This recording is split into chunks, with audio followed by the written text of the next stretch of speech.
Very good morning to all my dear students. कैसे हैं आप सभी? आई एक्सपेक्ट कि सब एकदम बढ़िया होंगे, सब पढ़ाई भी कर रहे होंगे और टर्म 1 के लिए प्रिपरेशन करनी सबने स्टार्ट कर दी होगी। देखिए, हमारा चैप्टर चल रहा था, chapter number 4 of Indian eco, poverty. हमने पॉवर्टी एलिवेशन प्रोग्राम्स के बारे में कल डिस्कस कर लिया था, गवर्नमेंट के जो सेल्फ एम्प्लॉयमेंट और वेज एम्प्लॉयमेंट वाले प्रोग्राम्स थे। And along with this we have also discussed the topic critical evaluation of poverty alleviation program। हमने इसको क्रिटिकली एनालाइज कर लिया था। हमने देखा था कि ये अनसेटिस्फैक्ट्री थे, क्यों थे ये हमने रीजंस पढ़ लिए थे। मैंने रीजंस आपको थॉरोली एक्सप्लेन किए थे और आपको कहा था इसकी रीडिंग आप खुद करके रखेंगे। तो रीड करने के बाद अगर आप में से किसी को भी कोई प्रॉब्लम आई हो तो आप बताइए। रिसोर्सेज जितने चाहिए थे उतने अवेलेबल नहीं थे और असेट्स का डिस्ट्रीब्यूशन अनइक्वल था, नॉन पुअर तक उतनी असेट्स नहीं पहुंच पा रही थी, इम्प्लीमेंटेशन प्रॉपर नहीं हो पा रहा था। इसका आपको रीजन पूछ सकते हैं, करप्शन और गवर्नमेंट ऑफिसर्स की डिसऑनेस्टी की वजह से ये जो है ये इम्प्लीमेंट नहीं हो पाया। इंफ्रास्ट्रक्चर जितना हमें चाहिए था पॉवर्टी रिमूव करने के लिए उतना नहीं था और पुअर पीपल का पार्टिसिपेशन नहीं था। ठीक है, फिर ये वाला पार्ट रह गया था। मैंने आपको बताया था कि भाई पॉवर्टी को इरेडिकेट तभी किया जा सकता है जब पुअर पीपल जो है, जो पुअर पर्सन है, सोसाइटी के पुअर सेक्शन है, वो पार्टिसिपेट करें, ग्रोथ में इन्वॉल्व हो। और इन्वॉल्व होने के लिए सोशल मोबिलाइजेशन करना पड़ेगा, पुअर पीपल को कुछ पावर्स देनी पड़ेगी, उनके लिए जॉब अपॉर्चुनिटीज क्रिएट करनी पड़ेगी और उससे भी ज्यादा स्किल डेवलपमेंट पे फोकस करना पड़ेगा। सबसे ज्यादा इंपॉर्टेंट ये है स्किल डेवलपमेंट, क्योंकि एक बार अगर आपने उसको अनस्किल्ड वर्क दे दिया तो आप उसकी शॉर्ट टर्म प्रॉब्लम ओवरकम कर रहे हो, लॉन्ग टर्म प्रॉब्लम ओवरकम नहीं होगी। तो उसके लिए skill development and improvement of health and literacy measures required हैं। ठीक है, तो ये सबसे ज्यादा इंपॉर्टेंट है जो हमें करना चाहिए पॉवर्टी को रिमूव करने के लिए। फिर कंक्लूजन में ये कह रहे हैं कि इंडिपेंडेंस के बाद हमारी सभी पॉलिसीज का जो ऑब्जेक्टिव था वो था इकोनॉमी में बैलेंस डेवलपमेंट लाना, इक्विटी लाना। इक्विटी था ना, आपने पढ़ा था 5 ईयर प्लान्स के 4 मेन गोल्स थे, जिसके अंदर क्या क्या गोल्स थे कौन बता सकता है? 5 ईयर प्लान्स के 4 कॉमन गोल्स जो सभी प्लान्स में कॉमन थे। Very good, I can see 2 students. Yes Rahul, 2 points by you and 2 points by Pradyuman।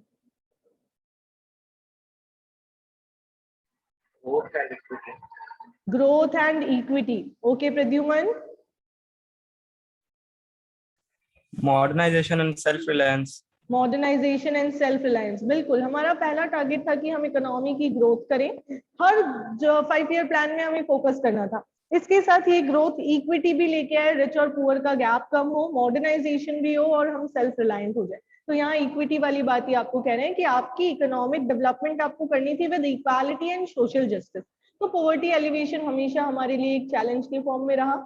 अब यहाँ पे ये बोल रहे हैं the absolute number of poor in country has gone down and some states have less proportion of poor than the national average. अगर on an average nation में बात करूं कि 20% लोग बिलो पॉवर्टी लाइन है, तो कुछ स्टेट्स ऐसे भी हैं जिसमें इस नेशनल एवरेज से बहुत कम लोग हैं जो पॉवर्टी लाइन के नीचे आ रहे हैं, या बहुत कम पॉपुलेशन है जो पुअर है। हमने पढ़ा है पीछे ऐसे स्टेट्स के बारे में। फिर नंबर ऑफ पुअर कम हुआ है, परसेंटेज क्यों नहीं कम हुआ? क्योंकि पॉपुलेशन इंक्रीज हुई है। फिर पर कैपिटा इनकम और एवरेज स्टैंडर्ड ऑफ लिविंग में कुछ इंप्रूवमेंट हुआ है और कुछ प्रोग्रेस हुई है लोगों की बेसिक नीड्स फुलफिल करने में। कुछ हद तक गवर्नमेंट लोगों की बेसिक नीड्स भी फुलफिल कर पा रही है। बट अगर हम दूसरी कंट्रीज के साथ हमारी प्रोग्रेस को कंपेयर करना शुरू करें तो हमारी जो प्रोग्रेस है वो बिल्कुल भी इंप्रेसिव नहीं है। बेनिफिट्स जो है वो सभी सेक्शंस तक नहीं पहुंचे। इकोनॉमिक ग्रोथ हुई है, हम ये नहीं कह सकते कि इंडियन इकोनॉमी ने ग्रो नहीं किया, ग्रोथ हुई है, बट ये जो ग्रोथ है वो पॉवर्टी इरेडिकेशन के लिए सही नहीं थी, मतलब सक्सेसफुली इसने पॉवर्टी इरेडिकेट नहीं की। प्लस जॉबलेस ग्रोथ थी। ये आप आगे पढ़ोगे इंडियन इको में, जॉबलेस ग्रोथ की ग्रोथ तो हो रही है, आउटपुट तो इंक्रीज हो रहा है, बट लोगों को मोर जॉब अपॉर्चुनिटीज नहीं मिल रही है। ठीक है, तो ये वाला पोर्शन हमने कर लिया है, पॉवर्टी वाला चैप्टर आपका कंप्लीट हो गया है। अब देखिए चैप्टर के बाद में इंडियन इको की बुक में आपको कुछ डेट्स गिवन होंगी, वो डेट्स आपको जरूर से याद करनी है। देखिए रोटेट करके आपके सामने लेके आ रही हूँ क्योंकि पूरा पीडीएफ है, ये देखिए, हैव अ लुक। कुछ चीजें ऐसी है जो अंदर चैप्टर में नहीं गिवन बट यहाँ पे गिवन है, या चैप्टर में हाईलाइट नहीं होगी यहाँ से। अब जब एमसीक्यू पैटर्न आ रहा है तो डेफिनेटली इनकी इंपॉर्टेंस बहुत बढ़ गई। नंबर 1, स्टडी ग्रुप कब फॉर्म हुआ था? तो इन द ईयर 1962। आपको याद रखना है ईयर 1962 में स्टडी ग्रुप फॉर्म हुआ था पुअर पीपल का नंबर आइडेंटिफाई करने के लिए। फिर integrated child development scheme minimum needs programme का एक पार्ट था, 2 अक्टूबर 1975।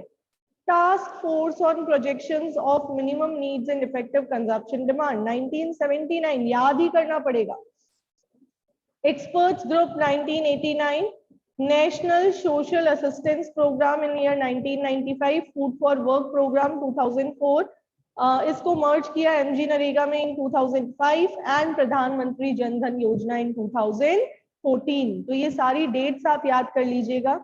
इसके बाद अब कुछ बच्चों के माइंड में ये कंफ्यूजन आ रहा है, कुछ बच्चों ने मुझसे पूछा था कि मैम आपने कहा था इंडियन इको के लिए we have to prepare the NCERT question, but now जब हमें सिर्फ एमसीक्यू के लिए प्रिपेयर करना है तो एनसीईआरटी पे तो ध्यान देने की जरूरत ही नहीं है। तो ऐसा बिल्कुल नहीं है बेटा, एनसीईआरटी क्वेश्चंस में से भी एमसीक्यूज बन सकते हैं, तो आपको एनसीईआरटी क्वेश्चंस तो अभी भी प्रिपेयर करने हैं, उनको इग्नोर नहीं करना है। अब देखिए,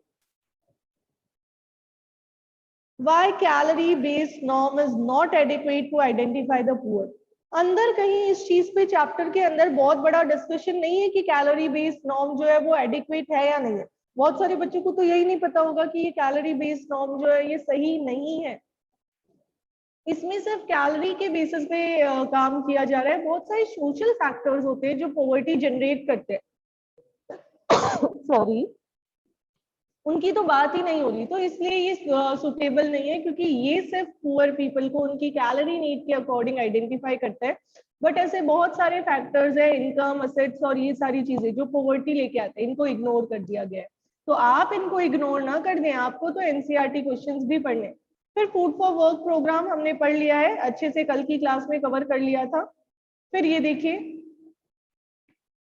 Why are employment generation program important in poverty alleviation in India? क्यों important है ये आप इसके पॉइंट सिर्फ रीड करके छोड़ दीजिएगा, आराम से हो जाएगा।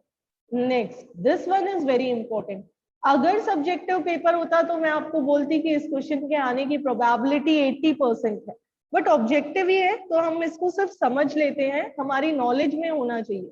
चैप्टर से रिलेटेड है बट चैप्टर के अंदर इसका कहीं भी कोई डिस्कशन नहीं हुआ हुआ, तो ध्यान से सुनिएगा सभी स्टूडेंट्स। बस अभी न्यू चैप्टर स्टार्ट कर देंगे आफ्टर फ्यू मिनट्स।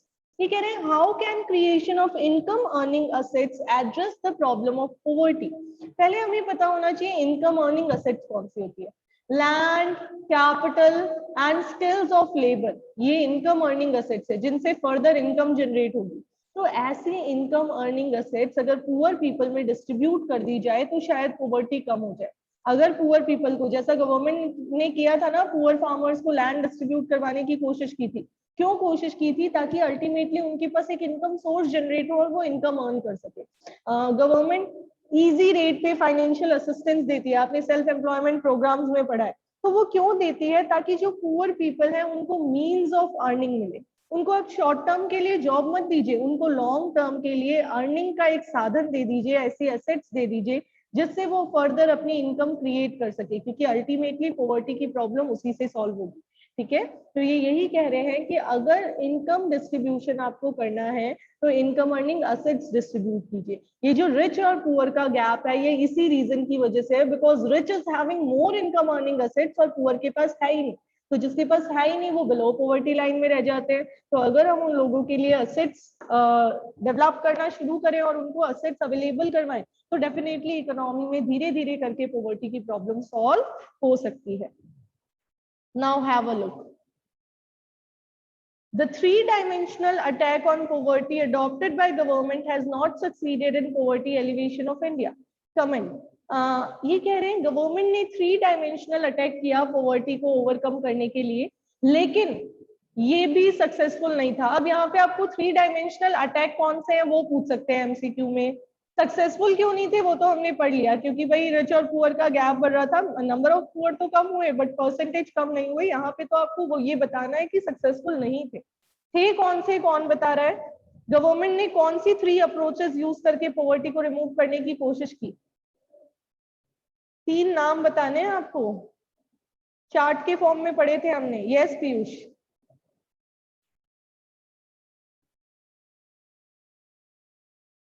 यस बेटा।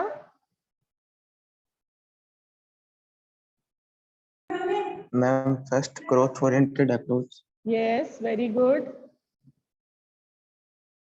Next minimum needs programme and poverty alleviation programme. ये 3 डायमेंशन अटैक था गवर्नमेंट का पॉवर्टी पे, लेकिन अटैक हो नहीं पाया था प्रॉपरली। अब देखिए, what programs has the government adopted to help the elderly people and poor and destitute women? अब ये चैप्टर के अंदर बॉक्स के अंदर आया हुआ है national social assistance programme. 1 mark में एमसीक्यू में पूछ सकते हैं कि कौन सा प्रोग्राम गवर्नमेंट ने एल्डरली पीपल के लिए या पुअर्स के लिए या जो डेस्टिट्यूट वुमेन्स हैं उनके लिए इंट्रोड्यूस किया। तो आपको याद रखना है National Social Assistance Program was the program which was initiated by the government for this purpose. ठीक है, आगे देखते हैं।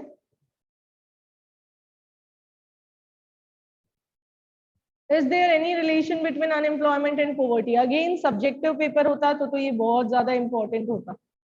बाकी आपको पता है कि क्या रिलेशन है। फिर ये हो जाएगा प्रॉब्लम्स पॉवर्टी की। ये 1 मार्क क्वेश्चन स्टार्ट हो गए हैं। MCQs, Phillips, True False and Assertion and Reason based question सारे आपको इस PDF में प्रोवाइडेड है। और आप सभी को अच्छे से पता है कि MCQ का मतलब सिर्फ MCQ नहीं है। MCQ में True False भी पूछ सकते हैं, MCQ में Phillips भी पूछ सकते हैं, जैसे कि मैं आपसे पूछा करती हूँ आपकी गूगल फॉर्म टेस्ट में, राइट। तो आपको उसके अकॉर्डिंग इस चैप्टर को पूरा प्रिपेयर कर लेना है। मेरी तरफ से इंडियन इको का 4th चैप्टर कंप्लीट हो गया है। It means we have completed chapter number 1, 2, 3 and 4 of your book. 1, 2, 3 and 4. Chapter 1 about the history, about the position of Indian economy on the eve of independence. Then chapter number 2 about the position of Indian economy from 1950s to 1990s. Then chapter number 3 about the LPG policies and then chapter number 4 about the poverty. New chapter start कर रहे हैं हम human capital formation. Chapter number 5 of Indian eco that is human capital formation. Human capital formation क्या है उसको start करने से पहले आप इस लर्निंग ऑब्जेक्टिव्स में से टॉपिक नंबर 5.8 से 5.11 तक कट लगा दीजिए। 5.8 से 5.11 सीबीएसई ने आपके सिलेबस में से डायरेक्टली हटा दिया है। अब अगर मैं बात करूं सीबीएसई का जो अपडेटेड सिलेबस आया तो उसके अकॉर्डिंग तो केवल ये 2 ही टॉपिक लिखे हुए हैं, sources of human capital formation and human capital and economic growth. But we will have to discuss the meaning of human capital formation ताकि हम समझ पाए कि ह्यूमन कैपिटल का इकोनॉमिक ग्रोथ के साथ क्या रिलेशन है। पहले हमें पता तो हो ह्यूमन कैपिटल फॉर्मेशन क्या होता है, राइट। फिर हमें ये भी पता होना चाहिए कि ह्यूमन कैपिटल फॉर्मेशन की इंपॉर्टेंस क्या है और प्रॉब्लम्स क्या है। आप ये मान के चलिए सिलेबस डिडक्शन के बाद ये चैप्टर आपके लिए सबसे इजी चैप्टर रहने वाला है, सबसे इजी और सबसे मजेदार चैप्टर। अब देखिए आप सब क्या है, आप और मैं क्या है, ह्यूमन बीइंग्स हैं। बट मैं यहाँ पे एक छोटा सा डिफरेंशिएशन करके ये कहती हूँ that you are human being and I am human capital. आप तो ह्यूमन बीइंग हैं और मैं ह्यूमन कैपिटल हूँ। Can anyone elaborate my sentence? क्या आप में से कोई इसको इलैबोरेट कर सकता है? You are human being and I am human capital. Yes Rahul. Because to the point that you are still enough to generate capital by yourself. Sorry beta, you will have to repeat. Hello, am I audible? Yes, you are audible. Ma'am शायद sentence से आप ये कहना चाहते हो कि आप तो एक स्किल्ड पर्सन हो तो आप अपना खुद का कैपिटल जनरेट कर सकते हो अपने स्किल्स से। बिल्कुल, स्किल्स तो आप में भी हैं बट अभी आप अर्न नहीं कर रहे हैं, राइट? Yes ma'am. हाँ, so that's why you are human being and I am human capital. सुनिए ध्यान से, करंट टाइम मॉनेटरी टाइम है, आज का सारा टाइम पैसे से रिलेटेड है, राइट। तो अब ह्यूमन बीइंग को कन्वर्ट कर दिया है ह्यूमन रिसोर्स में। ये कह रहे हैं ह्यूमन बीइंग की वैल्यू नहीं है, वैल्यू है ह्यूमन रिसोर्स की, ह्यूमन कैपिटल की। वो ह्यूमन इंडिविजुअल जिसमें कुछ ऐसे स्किल्स हैं कि वो फर्दर इकोनॉमी में प्रोडक्शन कर सके, उस ह्यूमन बीइंग को ह्यूमन कैपिटल कहा जाता है। हमारे अंदर के जो स्किल्स है जिनको यूज करके हम फर्दर प्रोडक्शन एक्टिविटीज कर सकते हैं, उन स्किल्स को ह्यूमन कैपिटल स्किल्स कहा जाता है। और जब उन स्किल्स को ऐड ऑन किया जाता है उस प्रोसेस को ह्यूमन कैपिटल फॉर्मेशन कहा जाता है। आप सभी एजुकेशन ले रहे हैं so that your parents can convert you from human being to human capital. आपको ह्यूमन बीइंग से ह्यूमन कैपिटल में कन्वर्ट करने की कोशिश की जा रही है, ठीक है। फ्यूचर में आप हमारे कंट्री की ह्यूमन कैपिटल बनने वाले हैं। अभी तो आप सिर्फ ह्यूमन बीइंग है, लेकिन फ्यूचर में आप ह्यूमन कैपिटल बनने वाले हैं। अब देखिए, स्टार्टिंग करते हैं चैप्टर की। बहुत सारी चीजें हैं, हम वर्ड टू वर्ड कुछ चीजें रीड करेंगे और कुछ चीजें ऐसी होगी जो आपको सिर्फ समझाई जाएंगी। देखिए क्या लिखा हुआ है फर्स्ट पैराग्राफ में। I am reading the paragraph. आपको बताना है, आप इसको एक्सप्लेन कर सकते हैं क्या? जिसको लगे जहां मैं फुल स्टॉप पे रुकूं वहां तक का एक्सप्लेनेशन जो दे सकता हो वो हैंड रेज कर लेना। Human resources are vital from the point of economic development. In the modern world, all the planners believe that the building of a strong nation depends upon the development of people and the organization of human activity. Yes, raise your hands. Anyone other than Rahul? सारे answers एक ही बच्चा थोड़ी देगा।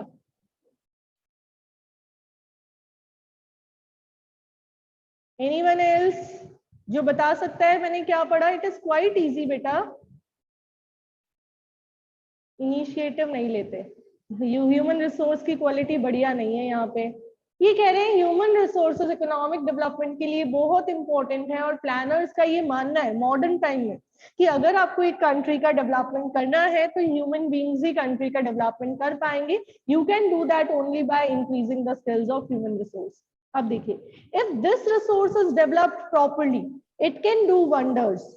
अब ये आपको पूछ सकते हैं, if this resource is developed properly it can do wonder, और फिर आपको आगे लिख के दे सकते हैं the above sentence is related with which resource, और एमसीक्यू में ऑप्शन दे देंगे human resource, physical resource, financial resource. आपका आंसर रहेगा ह्यूमन रिसोर्स। क्यों? कोई बता सकता है? एनीवन? अगर ह्यूमन रिसोर्स को डेवलप कर देंगे तो क्या वंडर्स हो जाएंगे? क्या नया हो जाएगा अगर एक ह्यूमन बीइंग स्किल्ड होगा, एक ह्यूमन बीइंग टैलेंटेड होगा तो?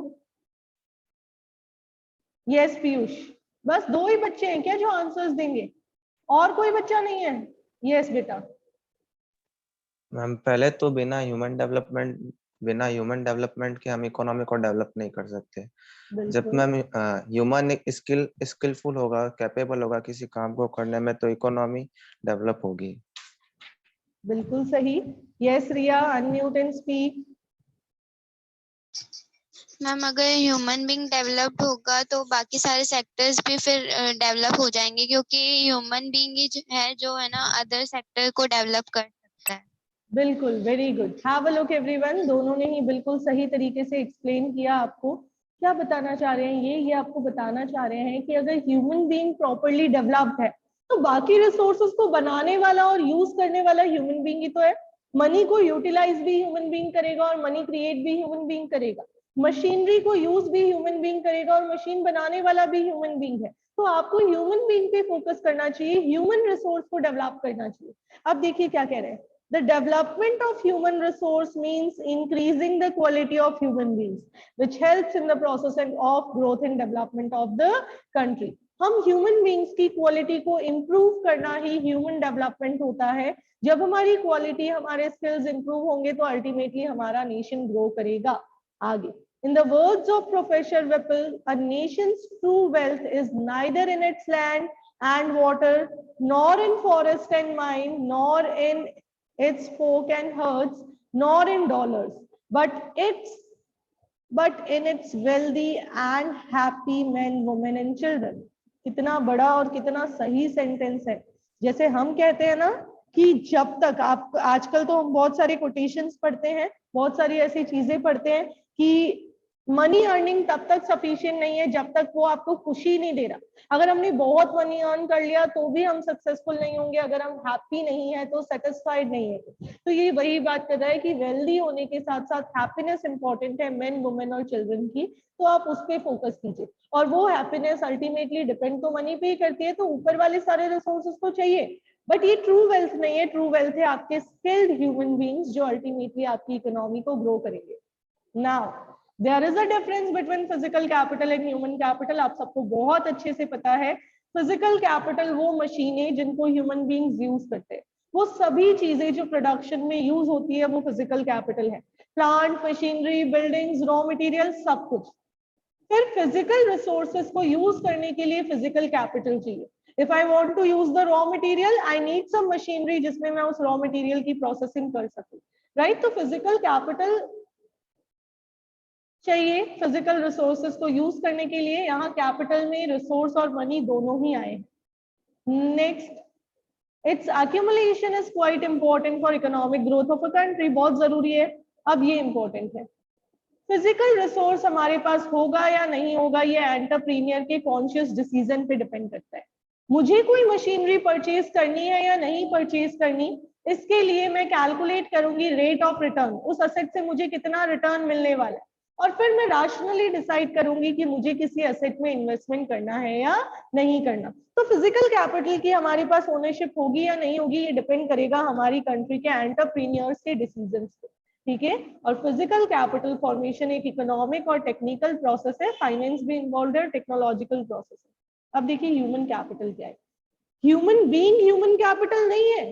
ह्यूमन बीइंग के अंदर जो स्किल्स है, जो एबिलिटी है, जो एक्सपर्टाइज है, जो एजुकेशन है, वो यानी सारी ह्यूमन कैपिटल आपके दिमाग में छुपी हुई है.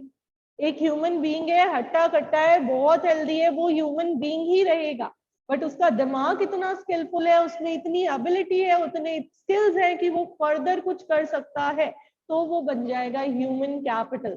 तो देखिए क्या लिखा हुआ है, it refers to the stock of skill, ability, expertise, education and knowledge embodied in people. लोगों के अंदर जो skills है. Now, human capital is needed to make effective use of physical capital. अभी मैंने आपको थोड़ी देर पहले क्या बोला था, that I am having a PDF of almost 70 to 75 MCQs, but मैं आपको तभी सेंड करूंगी जब आपका चैप्टर प्रिपेयर होगा.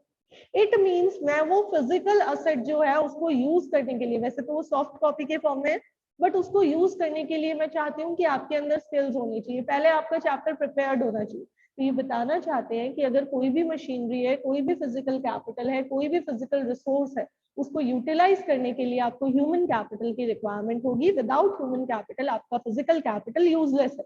स्कूल में आज बहुत फर्नीचर पड़ा है, लेकिन जब तक बच्चे नहीं आ रहे तब तक वो फर्नीचर वेस्ट है, राइट. आगे देखिए, who will explain this point. कौन एक्सप्लेन कर रहा है जो मैंने हाईलाइट किया है. Second point, there is a need for investment in human capital to produce more human capital out of human resource. कोई बता सकता है क्या? There is a need for investment in human capital so that human capital can produce more human capital out of the human resources. Anyone? Avant, Bhanu, Devanshi, give it a try. Hanji, Rahul.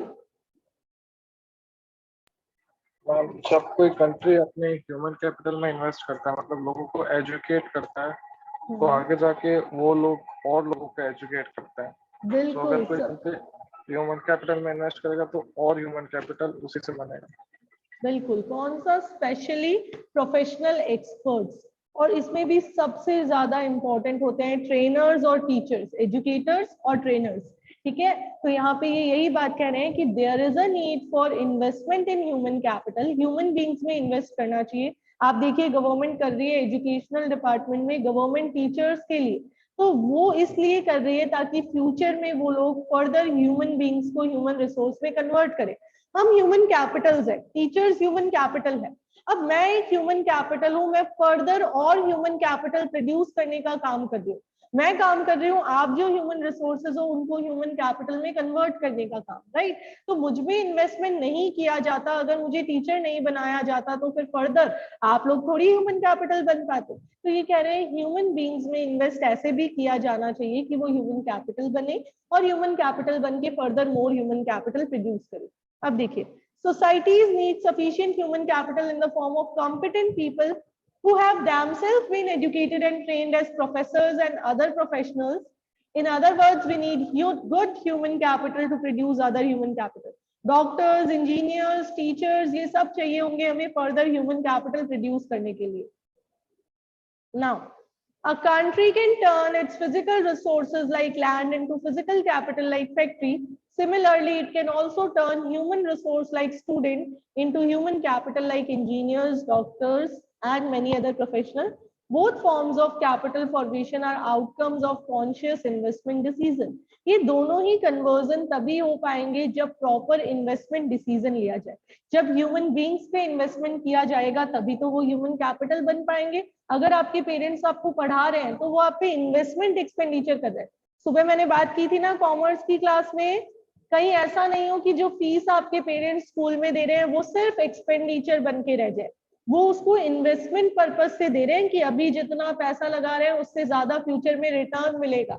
अब अगर आप लोग पढ़ाई नहीं करेंगे तो उनका जो पैसा है वो सिर्फ और सिर्फ एक्सपेंडिचर बन के रह जाएगा, वो इन्वेस्टमेंट नहीं कहलाएगा। तो आपको उनके मनी को इन्वेस्टमेंट में कन्वर्ट कर देना है, जो मनी का आउटफ्लो हो रहा है उसको इन्वेस्टमेंट बना देना है कि फ्यूचर में वो इन्वेस्टमेंट उनको बढ़िया रिटर्न देके जाए।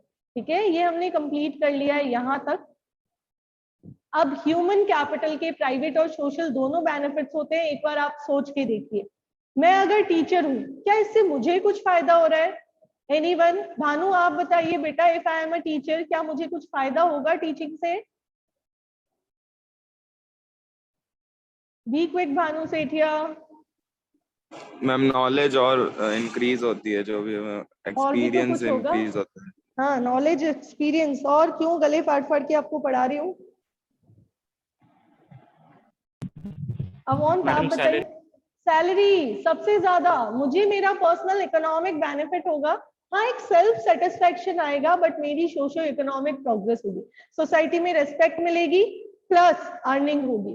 राइट, तो ये कह रहे हैं अगर ह्यूमन कैपिटल फॉर्मेशन होगा तो ओनर को ये फायदा होगा कि एक तो उसकी रिस्पेक्ट बढ़ेगी और एक वो अपनी अर्निंग भी बढ़ा पाएगा। वो हेल्दी होगा तो वो बहुत ज्यादा लोगों में भी हम कह सकते हैं हाइजीन और सैनिटेशन के बारे में अवेयरनेस स्प्रेड कर पाएगा। और ह्यूमन कैपिटल के सोशल बेनिफिट्स क्या है? मैं टीचर हूं तो आपको कोई फायदा हो रहा है क्या? डेफिनेटली आपको नॉलेज मिल रही है भाई, मेरे टीचर होने की वजह से आपको नॉलेज मिल रही है ना। कोई डॉक्टर है तो उसके डॉक्टर होने की वजह से आपको बेनिफिट हो रहा है। तो ह्यूमन कैपिटल के दोनों फायदे होते हैं, social as well as private. But अगर मेरे पास कोई एक अच्छी कार है तो वो सिर्फ मुझे फायदा देके जाएगी और किसी को नहीं। फिजिकल कैपिटल का फायदा सिर्फ उसी को होता है जिसके पास वो है। ठीक है, तो ह्यूमन कैपिटल के सोशल और प्राइवेट दोनों बेनिफिट्स होते हैं, ये पूछा जा सकता है। बस आज की क्लास में यहीं तक पढ़ेंगे। ये जो डिफरेंस है ये आप पढ़ के देखना, आराम से समझ में आएगा, बढ़िया है। अब ये वाला पार्ट बोर्ड ने हमारे सिलेबस में रखा है, लिखा हुआ इतना सही है, लेकिन इस इतने से के लिए हमें आगे पीछे की कहानी पढ़नी पड़ेगी। हाउ पीपल बिकम रिसोर्स, इसको करेंगे कल की क्लास में। रिकॉर्डिंग, चलिए, तो ये सारी चीजें जो है इनको अपने माइंड में प्रॉपर वे से रिकॉर्डिंग करके रख लेना, सारी चीजें पढ़ लेना और लर्न कर लेना। ठीक है, हम मिलेंगे कल की क्लास में। तब तक के लिए enjoy yourself and make sure you have to make notes of poverty.